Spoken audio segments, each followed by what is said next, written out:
Bedford-Stuyvesant is my home. I was born and raised in Bedford-Stuyvesant. Bedford-Stuyvesant is one of the oldest communities in Brooklyn, central Brooklyn. Anything that happened in Black Brooklyn, they attributed to Bedford-Stuyvesant.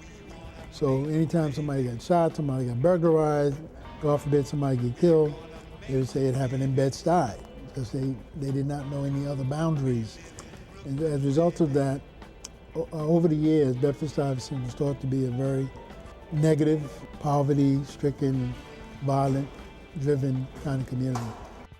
I've lived in Bedford-Stuyvesant since 1944. Came in the great move northward from the Carolinas, and I've lived here ever since. There's always been a lot of positive protests and energy coming out of Bedford-Stuyvesant. In the mid-'60s to the end of the '60s, I was an urban renewal director in Bedford-Stuyvesant, Fulton Park urban renewal area. I got involved in everything that it takes to, I believe, make a successful urban renewal area. One of the task forces that I started was really Housing and Economic Development Task Force around 2 years after I was in elected office.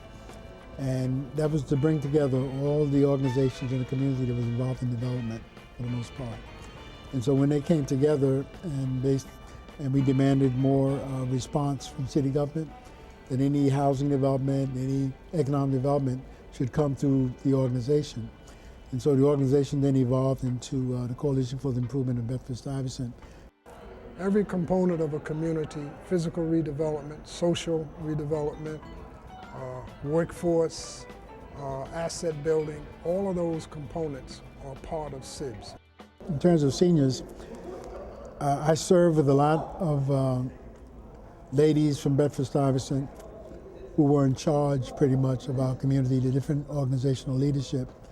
And these ladies, these matriarchs, really established a firm foundation of service to the community.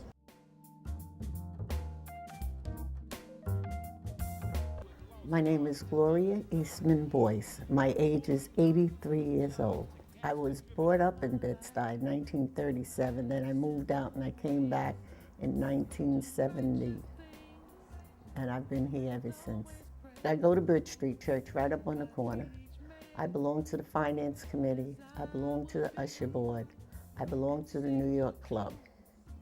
And then I have my cancer group. I had a young girl that just had cancer.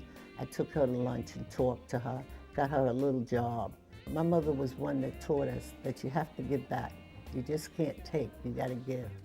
My name is Lorraine. I'm 66 years old. I work for JP Morgan Chase.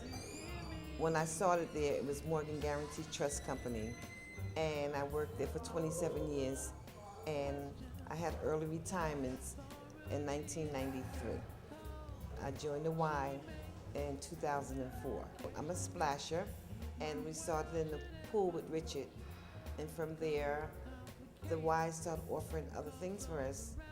For instance, this computer class. I'm just really doing the class maybe about 3 weeks. I had an old computer at home, and it started acting out. It was making all kinds of sounds, and it was taking off like I had it for like forever. So I bought the Mac Pro, and now I have to come here to learn the functions of the computer. So a lot of the stability that we enjoy in Bed-Stuy now is because of a lot of our seniors, some of whom are still here, and some of course who are not. I say all of that to say that we owe a great debt to them, and we need to do all we can to make sure that they feel secure, that they have no basic needs, all their needs are met, and that they can enjoy their remaining years doing the things that make them happy, make them comfortable.